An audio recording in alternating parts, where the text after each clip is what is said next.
Hello everyone, आप सभी का आपके अपने channel GS bye Kiran Yadav में स्वागत है। आज की क्लास में हम जो एचटेट 2020 में जो क्वेश्चन पूछे गए थे फिजिक्स के, वो क्वेश्चन है वो हम सोल्व करने वाले हैं। लास्ट जो अपनी क्लास हुई थी उसमें हमने जो बायो के क्वेश्चन पूछे गए थे एचटेट 2020 में वो हमने सोल्व कर लिए थे।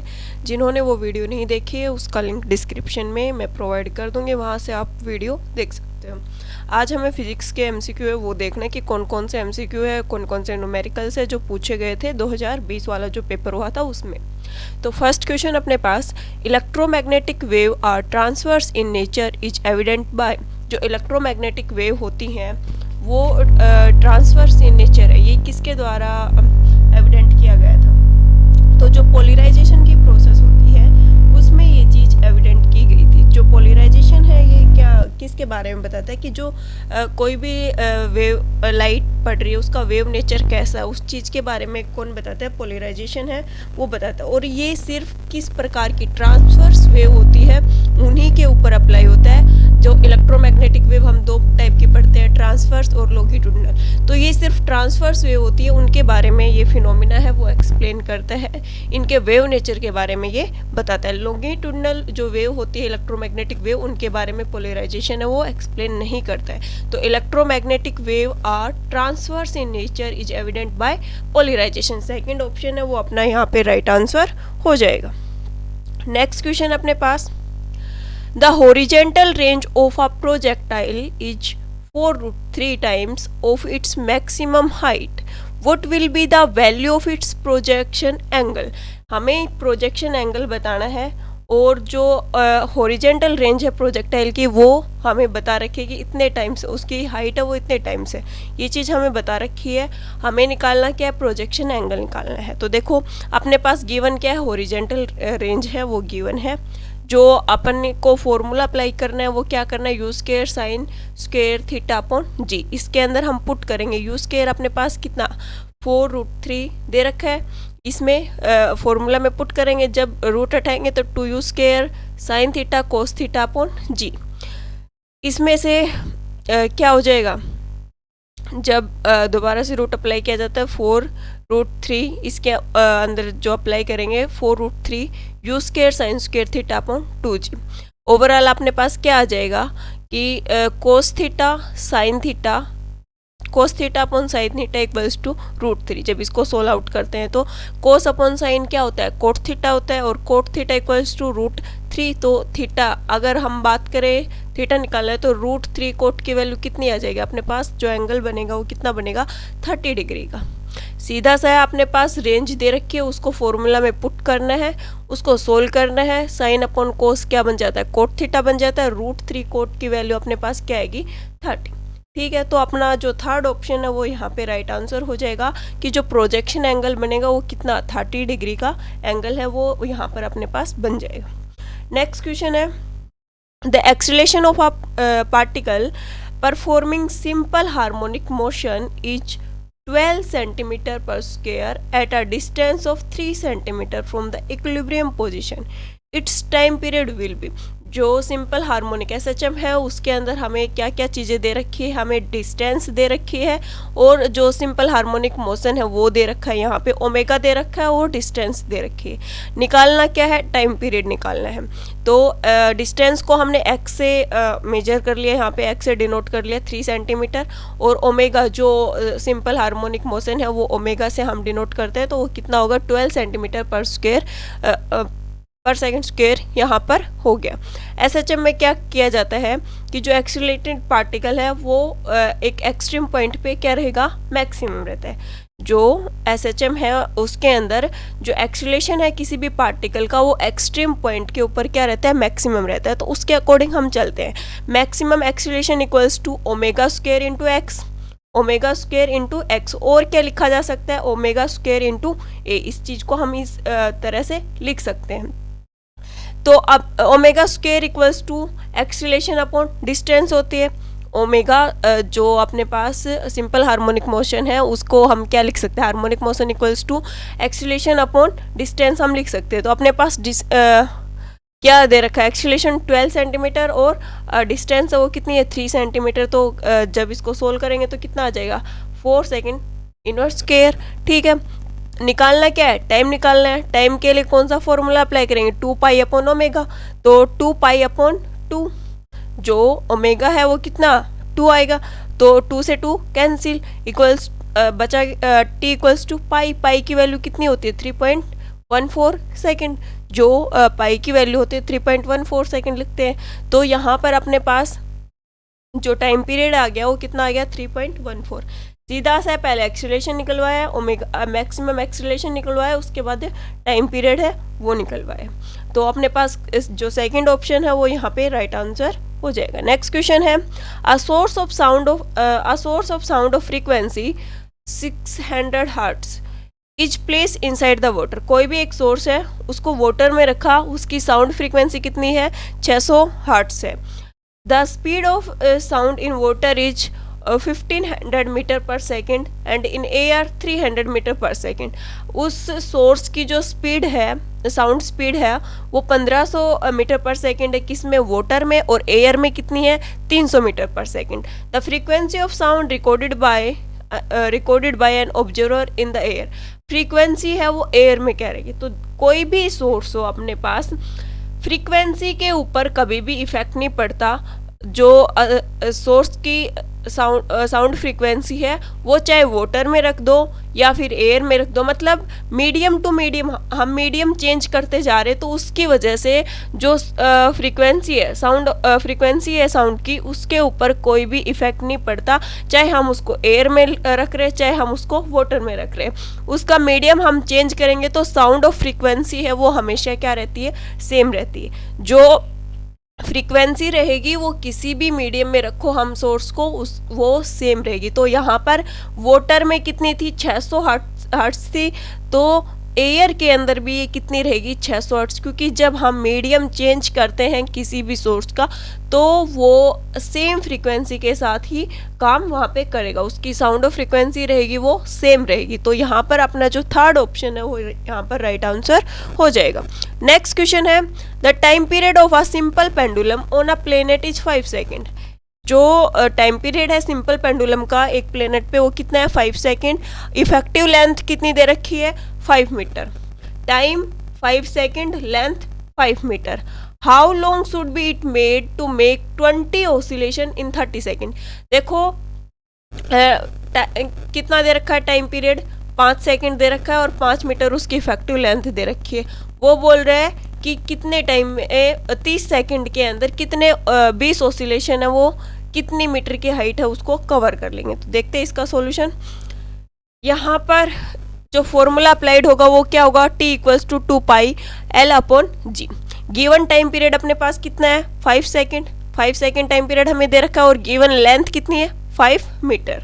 तो इसके अंदर जो G है उसका भी मेन रोल रहता है, जो पेंडुलम वाला जो पार्ट है इसके अंदर ग्रेविटी का भी मेन रोल रहता है। तो पहले उसको सोल्व करेंगे, देन उसके बाद जो ओवरऑल लेंथ है वो निकालेंगे। तो अपने पास जो फॉर्मूला है 2 pi root L upon G, अगर रूट हटाएंगे तो क्या हो जाएगा T square equals to 4 pi square L upon G। तो G इक्वल्स टू क्या आ जाएगा 4 pi square L upon T square. देखो ये अपने पास फॉर्मूला है, हमने यहाँ पर इसका रूट हटाना है, तो क्या रूट हटाएंगे तो T square equals to 4 pi square L G, ये आ गया अपने पास। अब G को इधर ले आओ, G को इधर ले आए तो क्या हो जाएगा 4 pi square L upon T square. अब इसके अंदर वैल्यू है वो पुट करो, 4 पाई स्क्वेयर L कितनी है 5 मीटर और T कितना है 5 सेकेंड, तो पुट कर देंगे तो क्या हो जाएगा 5 इंटू 5 भी लिख सकते हैं या 5 स्क्वेयर भी लिख सकते हैं। तो इसमें से एक 5 है वो यहाँ से इसके सोल्व करेंगे तो एक 5 कट जाएगा, तो 4 पाई स्क्वेयर अपॉन 5 ये आ गई अपने पास किसकी वैल्यू G की वैल्यू। यहाँ पर सेम प्लेनेट के ऊपर L लेंथ हमें निकालनी है, किसके ऊपर 20 ऑसिलेशन करने हैं उसको कितनी सेकेंड में 30 सेकेंड में। तो क्या हो गया T इक्वल्स टू 30 अपॉन 20 क्या आ जाएगा 3 अपॉन 2 आ जाएगा 1.5 second. 1.5 second.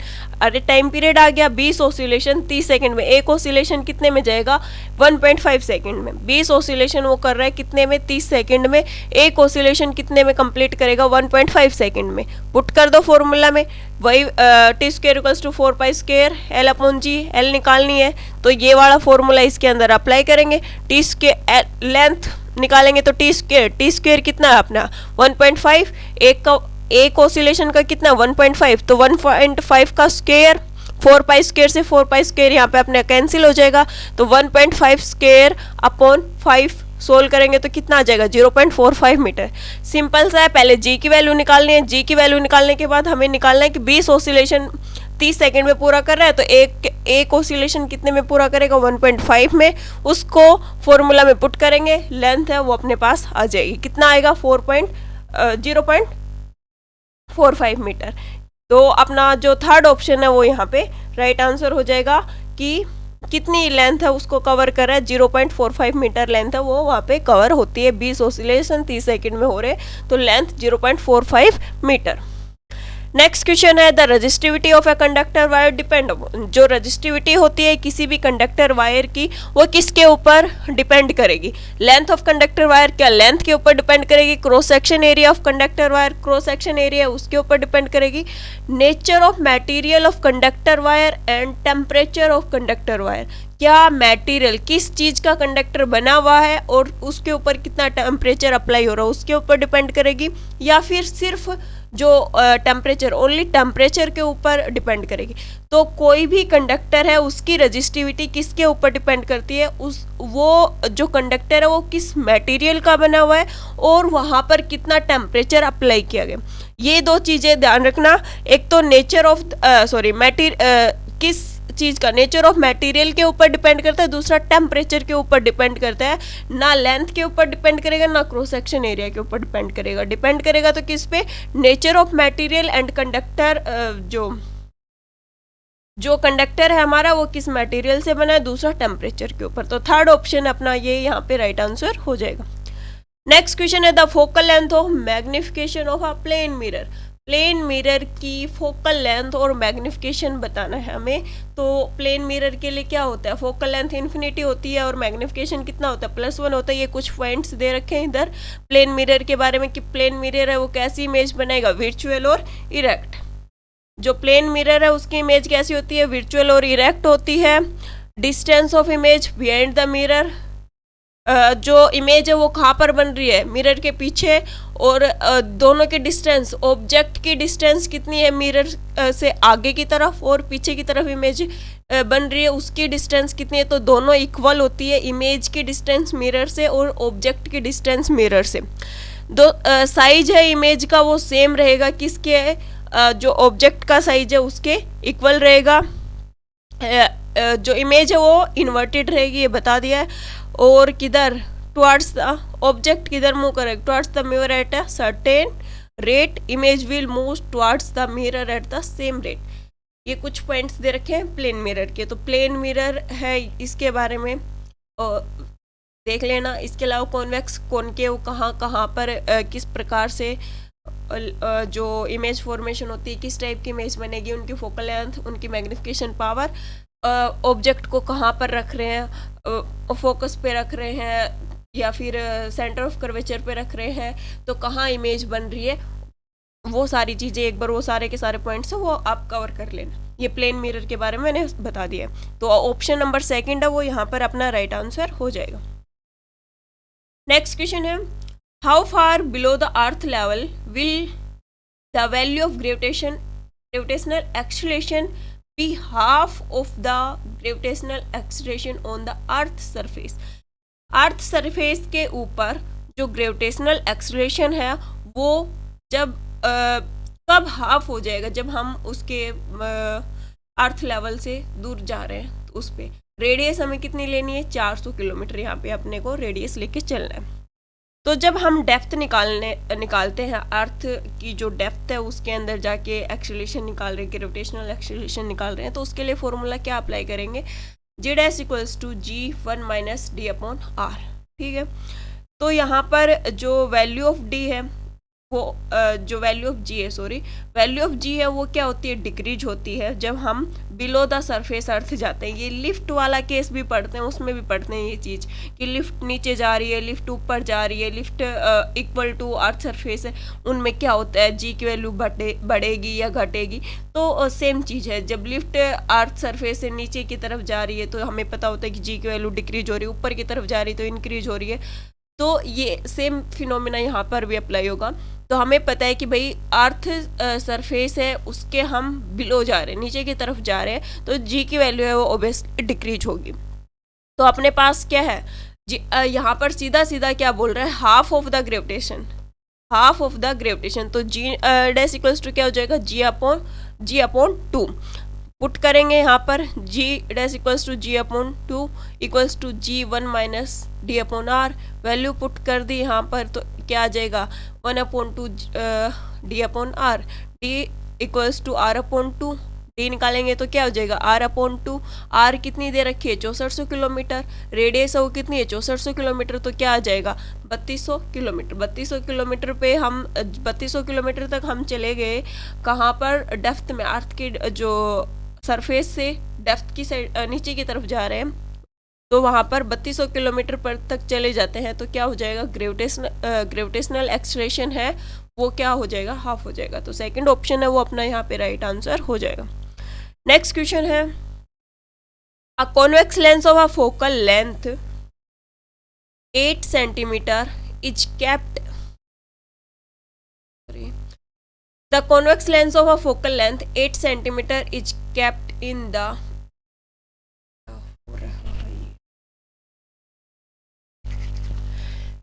a convex lens of focal length 8 centimeter is kept in contact with concave lens of focal length 10 centimeter। convex lens की focal length 8 centimeter दे रखा है, किसके कॉन्टेक्ट में, concave length, focal length कितनी है 10 centimetre. What will be the focal length of this combination, दोनों के combination से फोकल लेंथ है वो क्या बनेगी। देखो कॉन्वेक्स लेंस की जो फोकल लेंथ दे रखी है वो कितनी है अपने पास, 8 सेंटीमीटर। कॉन्केव लेंथ की क्या दे रखी है, 10 सेंटीमीटर। एक चीज़ ध्यान रखना, कॉन्वेक्स की हमेशा अपने पास फोकल लेंथ पॉजिटिव में होती है, कॉन्केव की हमेशा नेगेटिव में होती है। तो कॉम्बिनेशन निकालेंगे तो 1 अपॉन F equals to 1 upon F1 plus F2 रख लो, फॉर्मूला में पुट करेंगे 1 upon 8 upon plus minus 1 upon 10, तो क्या आ जाएगा अपने पास ये 40 सेंटीमीटर।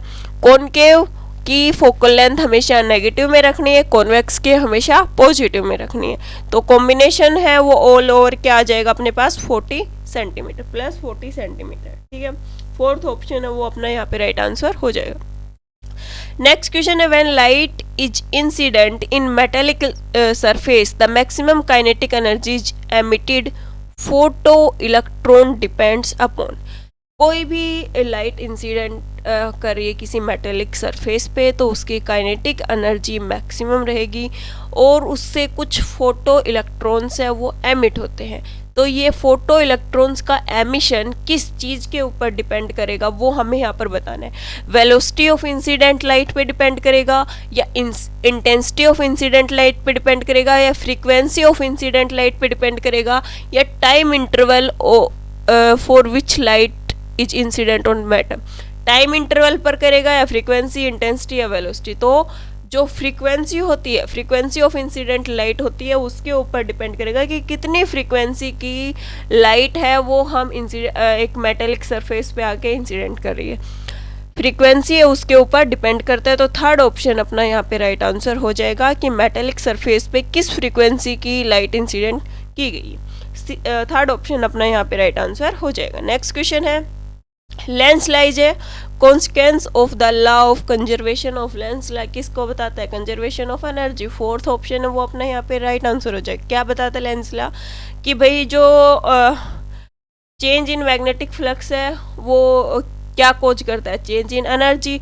और वो चेंज इन एनर्जी किसके द्वारा बैलेंस की जाती है, जो इंड्यूस्ड इलेक्ट्रोमैग्नेटिक फोर्स होता है उसके द्वारा वो कंट्रोल की जाती है। तो लेंस ला किस चीज़ के, कंजर्वेशन ऑफ एनर्जी के बारे में ही बताता है। तो फोर्थ ऑप्शन अपना यहाँ पे राइट आंसर हो जाएगा। नेक्स्ट क्वेश्चन है, during in elastic collision between two bodies which of following quantity always remain conserved. In elastic collision हो रहा है दो बॉडीज के बीच में, तो वहां पर कौन सी क्वांटिटी है वो कंजर्व्ड रहेगी, उसके ऊपर कोई भी फर्क नहीं पड़ेगा। तो फर्स्ट है काइनेटिक एनर्जी, सेकंड है मैकेनिकल एनर्जी, थर्ड है लीनियर मोमेंटम, और फोर्थ है both kinetic energy and linear momentum. तो काइनेटिक एनर्जी में भी चेंजमेंट आता है, काइनेटिक एनर्जी में चेंजमेंट आ रहा है तो ऑब्वियसली मैकेनिकल एनर्जी में तो चेंजमेंट आएगा ही आएगा। तो ये ऑप्शन भी अपना गलत हो गया, ये ऑप्शन भी गलत हो गया, और यहाँ पर भी काइनेटिक एनर्जी, तो ये भी ऑप्शन गलत हो गया। तो बचा क्या, लीनियर मोमेंटम। तो लीनियर मोमेंटम है वो किसी भी दो बॉडीज के बीच इन इलास्टिक कोलिजन हम करवा रहे हैं तो वहाँ पर ये क्या रहेगा, कंजर्व्ड फॉर्म में ये रहेगा, इसमें कोई भी चेंजमेंट नहीं आएगा। थर्ड ऑप्शन अपना यहाँ पे राइट आंसर हो जाएगा। नेक्स्ट क्वेश्चन है, two spring A and B are stretch by applying force of equal magnitude at four ends. दो स्प्रिंग है ए और बी, दोनों के ऊपर इक्वल मैग्नीट्यूड का फोर्स है वो लगाया जा रहा है। If the energy stored in A is E that is B is, अगर एनर्जी स्टोर है ए स्प्रिंग के अंदर क्या ई, तो बी के अंदर कितना रहेगा। यहाँ पर एक कंडीशन पहले ही दे रखी है कि के ए इक्वल्स टू 2kb, ठीक है, ए है उसका डबल तो होगा ही होगा। अब इसको कैलकुलेट करके निकालते हैं। गिवन हमें k A equals to 2kb, Hooke's law restoring force उसके अकॉर्डिंग क्या होता है, minus F equals to k x. यहाँ पर एनर्जी जो स्प्रिंग की है पोटेंशियल एनर्जी, स्ट्रेच और कंपोस्ट, देखो ई इक्वल्स टू क्या आ जाएगी, पोटेंशियल काइनेटिक एनर्जी वाला यहाँ पे अप्लाई होगा हाफ के एक्स स्क्वायर। तो के क्या है, स्प्रिंग कांस्टेंट, एक्स क्या है, उसके अंदर एक्सटेंशन करें कंप्रेशन कर रहे हैं उसको अप्लाई करते हैं इसके अंदर। तो E equals to F square upon 2k। अगर के हटाएंगे कांस्टेंट है तो क्या हो जाएगा, E is directly proportional to 1 upon inversely proportional to k, E is inversely proportional to k. जो उस ई रहेगा वो क्या रहेगा, इनवर्सली प्रोपोर्शनल रहेगा किसके, के।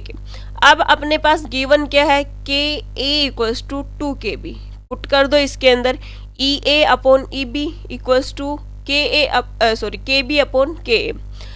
यहाँ पर के ए की वैल्यू हमें दे रखी है क्या, 2kb, तो वो पुट करेंगे तो के बी इक्वल्स टू क्या आ जाएगा, 2e के बी है वो क्या रहेगी, डबल रहेगी। वैसे तो हम डायरेक्ट इस स्टेटमेंट को देख के भी बिना सॉल्यूशन में हम ये चीज़ देख सकते थे, के दे रखी है उसकी डबल क्या होगी, जो के बी है उसकी वैल्यू डबल आएगी, उसके ऊपर जो एनर्जी स्टोर्ड है वो उससे डबल होगी। इस चीज़ स्टेटमेंट के अकॉर्डिंग भी काम कर सकते थे। तो के बी इक्वल्स टू क्या हो जाएगा, 2e ए। तो सेकेंड ऑप्शन अपना यहाँ पे राइट आंसर हो जाएगा। नेक्स्ट क्वेश्चन है, cricket ball of mass 150 gram is moving with a velocity of 12 meter per second and is hit by a bat so that the ball is turned back with the velocity of 20 meter per second। देखो 250 ग्राम की ball है, velocity कितनी है, move किस velocity से करे, 12 metre per second.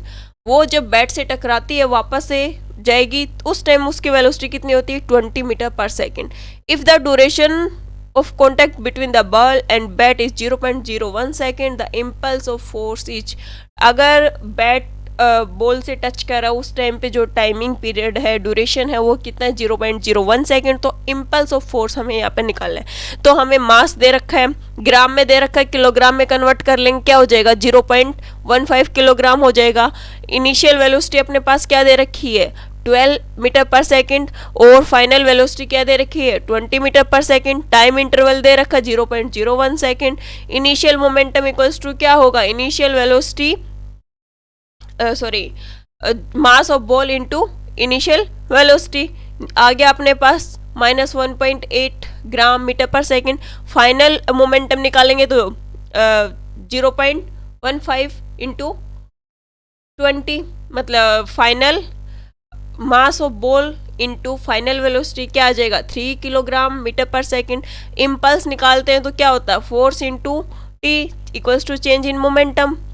तो F into t equals to, और क्या लिख सकते हैं, P2 माइनस P1, कर दो -3, अपने पास दोनों की वैल्यू है 3 माइनस -1.8, तो माइनस माइनस क्या हो जाएगा plus equals to 4.8। F equals to F into 0.01, time अपने पास दे रखा, फोर्स नहीं दे रखा, 0.01 इक्वल्स टू 4.8। अगर एफ निकालेंगे तो ये इधर आएगा मल्टीप्लिकेशन में, तो क्या हो जाएगा 480 न्यूटन सेकेंड। ठीक है, तो अपने पास कौन सा ऑप्शन 4.8, ये वाला जो ऑप्शन है फर्स्ट ऑप्शन है, ये यहाँ पे अपना राइट आंसर हो जाएगा। सीधा है, पहले इनिशियल वेलोसिटी, फाइनल वेलोसिटी दे रखी, टाइम दे रखा, बॉल का मास दे रखा है। पहले इनिशियल मोमेंटम निकालो, फाइनल मोमेंटम निकालो, इम्पल्स का फॉर्मूला लिखो, उसके अंदर वैल्यू पुट करो और अपने पास क्या आ जाएगा, इम्पल्स फोर्स है वो यहाँ पर अपने पास आ जाएगा। फर्स्ट ऑप्शन अपना यहाँ पे राइट आंसर रहेगा। नेक्स्ट है इन अ LCR circuit capacitance is change from C to 5C। LCR circuit है, उसका कैपेसिटेंस है वो C से 5C में चेंज हो गया। For the resonant frequency of remain unchange, लेकिन रेजोनेंट फ्रीक्वेंसी उसमें कोई चेंजमेंट नहीं आया। The inductance should be change from L to value, जो इंडक्टेंस है वो L से किस में चेंज होगा, तो अपने पास इनिशियल चार्ज दे रखा है C और फाइनल चार्ज क्या दे रखा है 5C। तो रेजोनेंट फ्रीक्वेंसी क्या होती है V equals to 1/2 pi root LC। Put कर दो इसके अंदर, as the frequency remain unchange, frequency उसमें कोई चेंजमेंट नहीं आ रहा है, तो LC equals to C nought equals to C की वैल्यू हम यहाँ पे पुट कर सकते हैं L नोट 5C, C से 5C में कन्वर्ट हुआ था, तो L इक्वल्स C से C cancel, L equals to L nought equals to L/5।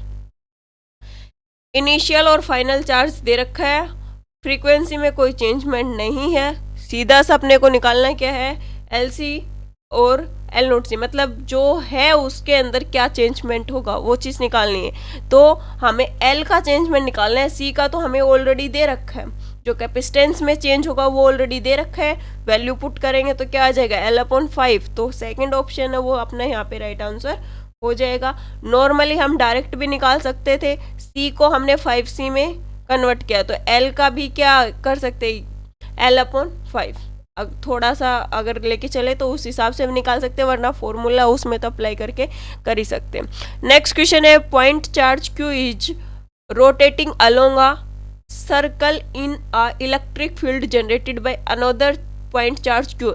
एक पॉइंट चार्ज है Q, रोटेट कर रहा है अलोंग अ सर्कल, कौन से इलेक्ट्रिक फील्ड में, वो इलेक्ट्रिक फील्ड दूसरे किसी पॉइंट चार्ज के द्वारा जनरेट किया गया उसके अंदर। The work done by the electric field on the rotating charge is 1 complete revolution. एक कंप्लीट उसने चक्कर पूरा कर लिया, एक रोटेशन रिवॉल्यूशन उसने कंप्लीट कर लिया, तो उसमें टोटल वर्क डन कितना आएगा, तो टोटल वर्क डन यहाँ पर कितना रहेगा 0 रहेगा। दोनों का जो फोर्स अप्लाई होगा वो आउटर साइड में रहेगा, दोनों का जो टोटल वर्क डन है वो क्या रहेगा 0 रहेगा। थर्ड ऑप्शन है वो अपना यहाँ पे राइट आंसर हो जाएगा। नेक्स्ट क्वेश्चन है a mass of 5 kg is moving along the circular path of radius m। अपने पास मास दे रखा है ए मास ऑफ 5 kg, एक मास है 5 kg का, वो एक सर्कुलर पाथ के अंदर मूव कर रहा है जिसकी रेडियस कितनी है 1 metre. If mass move with 300 revolution पर मिनट कितने 300, ठीक है। इट्स काइनेटिक एनर्जी वुड भी, काइनेटिक एनर्जी निकालनी है, तो देखो मास अपने पास गिवन क्या क्या है, मास है, रेडियस दे रखी है और वेलोसिटी दे रखी है 300 RPM। तो इसका निकाल लो, 300 है वो कितने एक मिनट के अंदर हो रहे, तो 1 मिनट में कितने सेकंड होते हैं, 1 मिनट में 60 सेकंड करेंगे तो कितना आ जाएगा 5 RPS आ जाएगा। पर सेकंड निकाल ले, ये पर मिनट दे रखा था हमने पर सेकंड में निकाल लिया। तो एंगुलर वेलोसिटी क्या होती है ओमेगा इक्वल्स टू 2 पाई अपने पास v कितना आ गया 2 पाई इंटू 5, v है वेलोसिटी है वो कितनी है 5 है, कर दो मल्टीप्लाई क्या आ जाएगा 10 पाई रेडियन पर सेकेंड इनवर्स।